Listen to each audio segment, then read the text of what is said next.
আমি প্রতিকূলের সাথে বিগত দিনেও অনেকবার কথা বলেছি, আমার বিরুদ্ধে প্রতিদ্বন্দ্বিতাও করেছিল 2024 সালে, আপনারা জানেন।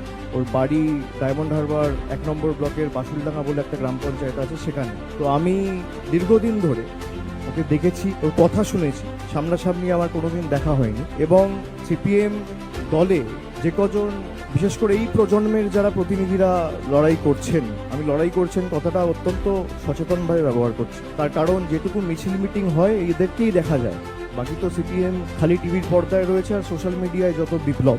আমি দুদিন ধরে সংবাদ মাধ্যম দেখছি, সেখানে প্রতিকূলকে বলা হচ্ছে তৃণমূলের সাথে ডিল করেছে। ডিলটা কি? ডিল, তিনি বিধানসভা নির্বাচনের টিকিট পাচ্ছেন। প্রতিকূল আমাকে নিজে এসে বলছে, দাদা দল যদি আমাকে টিকিট দেয়ও আমি টিকিট নেবো না।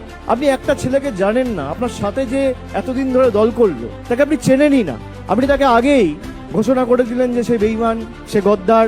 তার কারণ আপনার কাছে সে বশ্যতা স্বীকার করেন, আপনার হ্যাঁতে হ্যাঁ মেলায়নি, আপনার স্তাবকে পরিণত হয়নি। খুব গায়ে জ্বালা সেলিম বাবুদের। তৃণমূলের সাথে ডিল হয়েছে, সংবাদ মাধ্যমে স্নো পাউডার মেখে ঘুরে বেড়ানো নেতা বলে দিচ্ছে তৃণমূলের সাথে সেটেলমেন্ট হয়ে গেছে। আমি এটা সংবাদ মাধ্যমে বলতাম না, কিন্তু আমি যদি এটা না বলি, মানে আমার এটা বিবেকে লাগবে যে আমি কিছু বলার আগে ও এসে আমাকে বলছে যে আমি বিধানসভা নির্বাচনে দাদা কোনো টিকিটের জন্য আসিনি, আমি দল টিকিট দিলেও নেবো না, আমি সংগঠনে কাজ করবো।